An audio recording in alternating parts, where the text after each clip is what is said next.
Кыргызстанда 2236 мектеп бар. Алардын 193-ü авариялык абалда.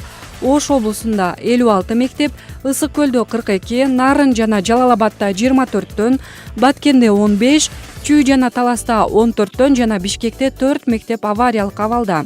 Дагы 142 мектеп капиталдык оңдоого муктаж.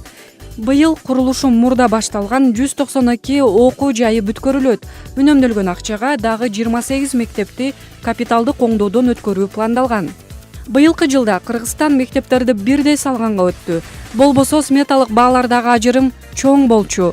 150, 275, 375 жана 500 орунга ылайыкташкан 4 үлгүдөгү долбоор бар. Мында 1 чарчы метр орточо 33 000 сомго түшөт. Акыркы 12 жылда Кыргызстанда 436 жаңы мектеп курулган.